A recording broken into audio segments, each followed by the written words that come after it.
ভারতবর্ষের বেশ কটা রাজ্যে উপনির্বাচন হচ্ছে। গুজরাটে হচ্ছে, কোন জায়গায় আপনারা খবর পাবেন না, দেখাতে পারবেন না যে আপনারা এই রেজাল্ট আউটের দিনে কাউকে মারধর করে মেরেছে বা কারো বাড়ি ভদ্র ভাঙচুর করেছে।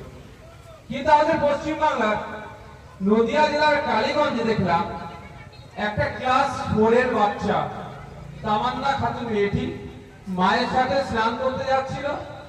তৃণমূলের বন্ধুরা নাকি তাকে বোম ছুড়েছে, বোমের আঘাত গলায় লেগেছে, স্পট ডেথ হয়েছে।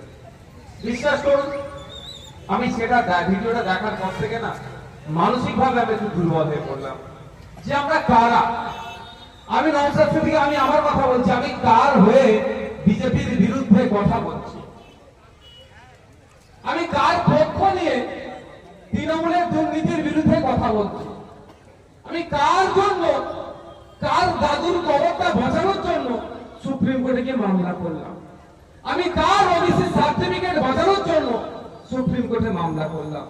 সত্যি আমাকে ঘৃণা লাগছে।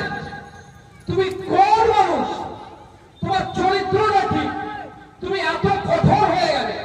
একটা 9 ক্লাস 4 এর বাচ্চা, 9-10 বছর বয়স, তাকে বোম ছুঁড়ে মারা দিলে তুমি কত কঠোর। সত্যি নিজের কাছে ঘৃণা লাগছে, সত্যি কথা বলছি, মনটা ভারাক্রান্ত। ওই মায়ের একটাই বাচ্চা ছিল, আর অন্য কোনো সন্তান নয়। সেই মাটির কি অবস্থা হচ্ছে ভাবুন, ওই পরিবারটার কি অবস্থা হচ্ছে ভাবুন। আমাদেরকে এত হিংস্র বানাচ্ছে কে? এটা আমাদেরকে খুঁজে বার করতে হবে যে আমরা এত হিংস্র হয়ে যাচ্ছি।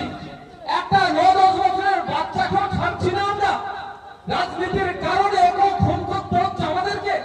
আমরা তো এত বড় জানোয়ার পশু ছিলাম না, আমাদেরকে পশুটা বানাচ্ছে কে? এই রাজনৈতিক কারবারিরা আমাদেরকে পশু বানাচ্ছে।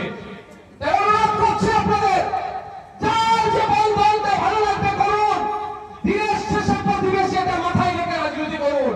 আর না হলে এইরকম হবে, কারো মায়ের কোল খালি হবে, তো কেউ স্বামী হারা হবে, কেউ পিতা হারা হবে, আপনার আমার মধ্যে হবে ওই তামান্না খাতুন হবে, না হলে ওই আফরোজার মা বাবা হবে, মা হবে।